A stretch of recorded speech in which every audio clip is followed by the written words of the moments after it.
ರಾಜ್ಯದಲ್ಲಿ ಹೆಣ್ಣು ಭ್ರೂಣ ಪತ್ತೆ ಮತ್ತು ಭ್ರೂಣ ಹತ್ಯೆ ಪ್ರಕರಣಕ್ಕೆ ಸಂಬಂಧಪಟ್ಟಂತೆ ತನಿಖೆಯನ್ನು ಕೈಗೊಂಡಿದ್ದ ಸಿಐಡಿ ಬಹುತೇಕ ತನಿಖೆಯನ್ನು ಮುಕ್ತಾಯಗೊಳಿಸಿದೆ.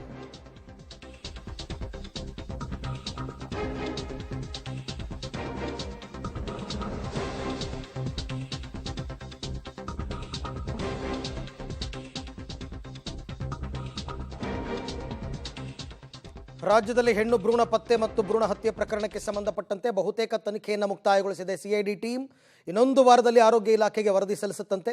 ಇನ್ನೂ ಸಿಕ್ಕಿಲ್ಲ ಭ್ರೂಣ ಪತ್ತೆಗೆ ಬಳಸ್ತಾ ಇದ್ದ ಸ್ಕ್ಯಾನಿಂಗ್ ಯಂತ್ರಗಳ ಮೂಲ.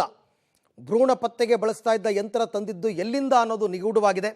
ಮೈಸೂರು ಮಂಡ್ಯದಲ್ಲಿ ರೇಡ್ ಮಾಡಿದ್ರು. ಅದ್ಯಾರೋ ವೈದ್ಯ ತುಳಸಿರಾಮ್ ಮತ್ತು ಡಾಕ್ಟರ್ ಚಂದನ್ ಬಲ್ಲಾಳ್, ಆತನ ಪತ್ನಿ ಮೀನಾ, ರಿಸೆಪ್ಷನಿಸ್ಟ್ ರಿಜ್ಮಾ, ಲ್ಯಾಬ್ ಟೆಕ್ನಿಷಿಯನ್ ನಿಸಾರ್ ಅನ್ನೋರ ಬಂಧನ ಆಗಿತ್ತು. ತನಿಖೆಯೆಲ್ಲ ನಡೆಸಿದ್ದಾರೆ. ಬೈಯಪ್ಪನಹಳ್ಳಿ ಪೊಲೀಸರು ಪ್ರಕರಣದ ಸಂಪೂರ್ಣ ತನಿಖೆಯನ್ನು ನಡೆಸಿದರು. ಆನಂತರ ಪ್ರಕರಣ 2 ತಿಂಗಳ ಹಿಂದೆ ಸಿಐಡಿಗೆ ವರ್ಗಾವಣೆ ಆಗಿತ್ತು. ಈ ಬಗ್ಗೆ ಮತ್ತಷ್ಟು ಮಾಹಿತಿ ನನ್ನ ಕೊಲಿಗೆ ನರಸಿಂಹಮೂರ್ತಿ ಅವರಿಂದ ಪಡೆಯೋಣ. ಮೂರ್ತಿ, ಪ್ರಕರಣದ ತನಿಖೆಯನ್ನು ಬಹುತೇಕ ಸಿಐಡಿ ಮುಕ್ತಾಯಗೊಳಿಸಿದೆ. ಆ ಪ್ರಕರಣದ ತನಿಖೆಯ ಔಟ್ಕಮ್ ಏನು ಅಂತ ಏನಾದರೂ ಗೊತ್ತಾಗಿದೆಯಾ, ಹೇಗೆ? ಅರವಿಂದ, ಕಳೆದ 2 ತಿಂಗಳ ಹಿಂದೆ ಬೈಯಪ್ಪನಹಳ್ಳಿ ಪೊಲೀಸರು ಒಂದು ಪ್ರಕರಣವನ್ನು ಭೇದಿಸಿದ್ರು. ಆ ಪ್ರಕರಣದಲ್ಲಿ ಇಡೀ ರಾಜ್ಯ ಒಂದು ರೀತಿ ಸಂಚಲನವನ್ನು ಉಂಟು ಮಾಡುವ ರೀತಿ ಆ ಒಂದು ಪ್ರಕರಣ ಇತ್ತು.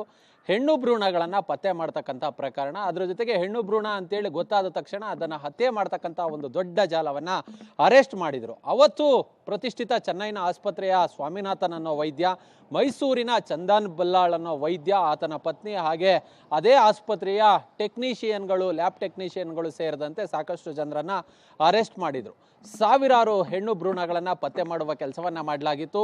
ಮಂಡ್ಯದ ಆಲೆಮನೆಯಲ್ಲಿ ಈ ಸ್ಕ್ಯಾನಿಂಗ್ ಮಿಷಿನನ್ನು ತೆಗೆದುಕೊಂಡು ಹೋಗಿ ಅಲ್ಲಿ ಯಾವುದು ಭ್ರೂಣ ಅಂತೇಳಿ ಪತ್ತೆಯನ್ನು ಮಾಡ್ತಿದ್ರು. ಅದು ಗಂಡು ಭ್ರೂಣ ಅಂತೇಳಿ ಗೊತ್ತಾದರೆ ಅದನ್ನು ಉಳಿಸ್ಕೊಳ್ತಿದ್ರು. ಆದರೆ ಹೆಣ್ಣು ಭ್ರೂಣ ಅಂತೇಳಿ ಗೊತ್ತಾದಂತಹ ಪಕ್ಷದಲ್ಲಿ ಅದನ್ನು ಹತ್ಯೆ ಮಾಡುವ ಕೆಲಸವನ್ನು ಕೂಡ ಮಾಡಲಾಗ್ತಿತ್ತು. ಸಾವಿರಾರು ಪ್ರಕರಣಗಳು ಈ ರೀತಿಯಾಗಿ ವರದಿಯಾಗಿದ್ವು. ಅದರ ಜೊತೆಗೆ 245 ಹೆಣ್ಣು ಭ್ರೂಣಗಳನ್ನು ಹತ್ಯೆ ಮಾಡಿದ್ರ ಬಗ್ಗೆ ಪೊಲೀಸರು ಮಾಹಿತಿಯನ್ನು ಕೂಡ ಕಲೆ ಹಾಕಿದ್ರು. ಇದೀಗ ಈ ಪ್ರಕರಣದಲ್ಲಿ ಸಿಐಡಿಗೆ ವರ್ಗಾವಣೆಯಾದ ಬಳಿಕ ಇದೀಗ ಆ ಸ್ಕ್ಯಾನಿಂಗ್ ಮಿಷಿನ್ ಎಲ್ಲಿಂದ ಬಂತು ಅನ್ನೋದು ಇನ್ನೂ ಕೂಡ ಗೊತ್ತಾಗಿಲ್ಲ. ಅದರ ಮೂಲ ಯಾವುದು ಅಂತೇಳಿ ಗೊತ್ತಾಗಿಲ್ಲ. ಆದರೆ ಬಹುತೇಕ ತನಿಖೆಯನ್ನು ಮುಕ್ತಾಯಗೊಳಿಸಿರೋ ಸಿಐಡಿ ಪೊಲೀಸರು ಇದೀಗ ವರದಿಯನ್ನು ಆರೋಗ್ಯ ಇಲಾಖೆಗೆ ನೀಡೋದಕ್ಕೆ ಸಿದ್ಧತೆಗಳನ್ನು ಮಾಡ್ಕೊಳ್ತಿದ್ದಾರೆ. ಶೀಘ್ರದಲ್ಲೇ ಆರೋಗ್ಯ ಇಲಾಖೆಗೆ ವರದಿಯನ್ನು ಸಿಐಡಿ ಪೊಲೀಸರು ನೀಡಲಿದ್ದಾರೆ. Thank you. ತಮ್ಮ ಎಲ್ಲ ಮಾಹಿತಿಗಾಗಿ ಧನ್ಯವಾದ.